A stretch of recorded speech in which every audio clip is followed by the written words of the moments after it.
Record. All right. So, like I said, Nigel, you're the first person to be interviewed in what I hope to be a successful journey interviewing elite athletes. So I see you're a three-time three division champion in races. So I was wondering, is that like the 40-yard dash, 60-yard dash, 100 meters, or 200 meters?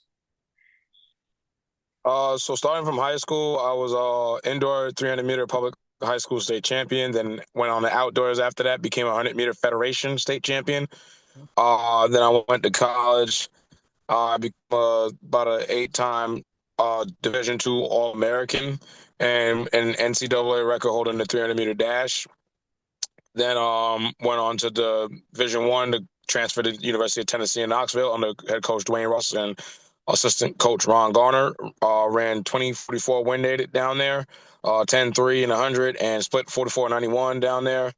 And came a multi-time NE10 conference champion when I was at Southern Connecticut in D2, and also a multi-time athlete of the year indoors and outdoors, and one of the greatest NE10 athletes to have ever, walked the face of the planet in Division II and in the NE10 conference. And now I'm a professional athlete on the Garden State Track Club, and I have ran the fourth fastest 100-meter ever recorded by a New York native in history, and the third fastest 200-meter dash recorded in history by a New Yorker.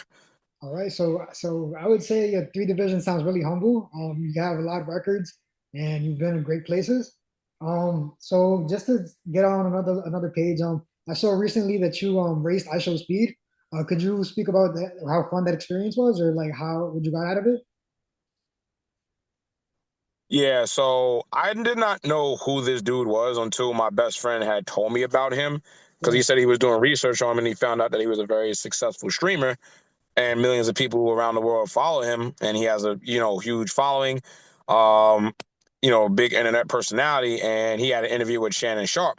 So I watched that whole interview. So he was saying he can see some similarities in our character between me and him. So he was saying how, to get myself out there, I need to see if he's ever going to come by New York City, and that way I can go and challenge him to a race.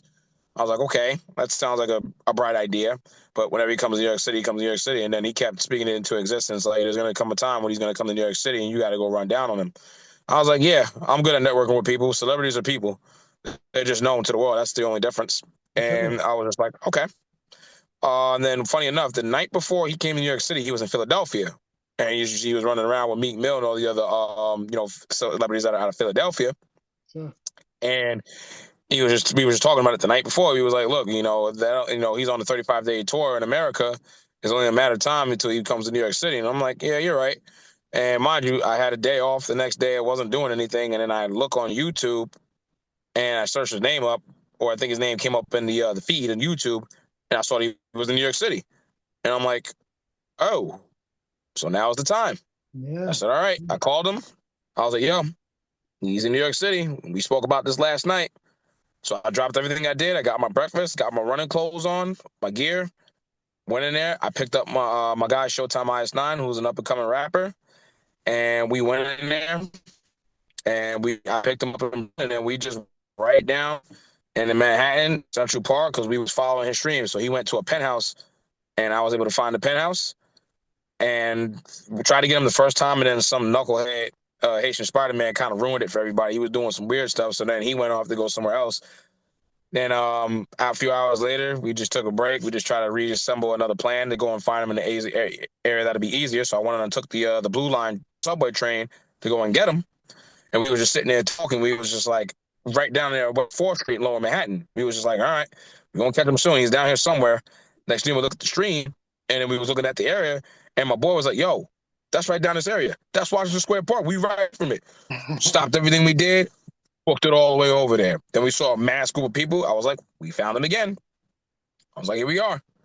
Yeah, Here we yeah. are. And then my coach called. He was like, yo, he's in Washington Square Park. I'm like, I know. We here. He's like, I'm on my way.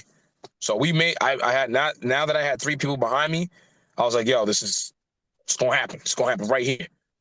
And then he was doing his thing in Washington Square Park. I was just trying to make my presence known. I was talking to his fans, and I'm like, yo, I'm the fastest man in New York. Y'all want to see a good race? I'm the guy to beat him. So They got behind me. They was rooting for me. They was like, "Oh, you from New York and you run track and you fast as hell." Oh, cool. So the fans was with it. And then the fans eventually got me after he did a backflip. Then the fans got behind me and it was like, "Yo," pointing at me to speed, race him, race him, race him. That's when I said fastest in New York City, fastest in New York City. Got Speed's attention. Once I knew I got his attention, that was it. Then we made it happen. I smoked his boots. He made his excuses, and then he never ran the rematch back. And then that's it. I like that. I like that. All right, cool. I have a couple more questions. So what is so I don't have much battery, so I'm just gonna try to continue the conversation for as long as I can. It shouldn't be too long. But for an elite athlete like yourself, what does a typical training day look like from start to finish for you?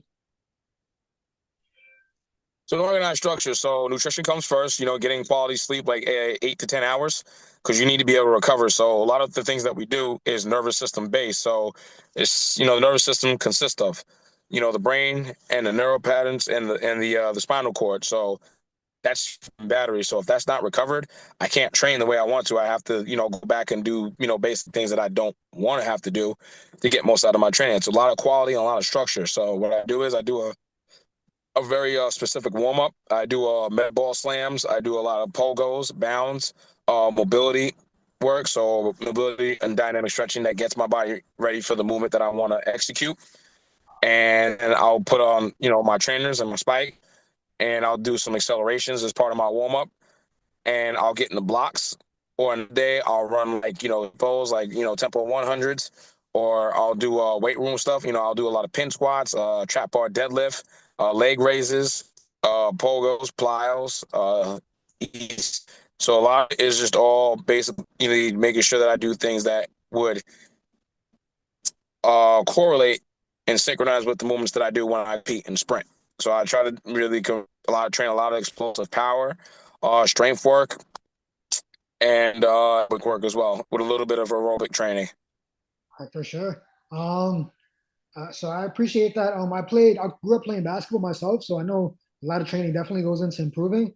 But I've never been somebody who's the fastest person in anything or the best at anything. So it's great to hear some advice from that. So what's your next big goal coming up as a racer? So ever since I raced iShowSpeed, I wanted to get my following up out there. One, not only to get the rematch with him and make it into a multi-million-dollar event, potentially. I definitely want to, get into the bigger races overseas.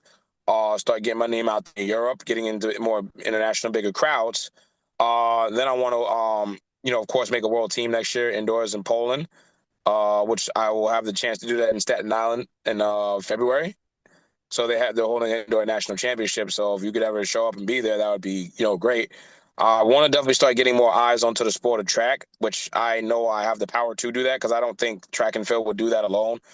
So I'm gonna take a different approach. So I want to start live streaming my track meets, start doing cool things like dance competitions, getting people more engaged and involved.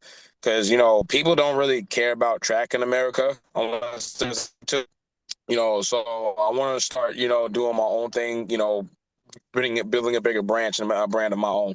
For sure. And I guess my last question would be, if you could race anyone in history, who would it be and why?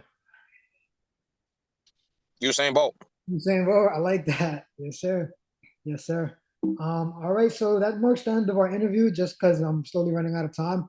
I appreciate all of your insight. So I'm going to end the recording here, but I would like to ask you a couple more questions just based off of the interview after, if that's all right. Yeah, that's fine. So thanks, Nigel. I really appreciate your insight.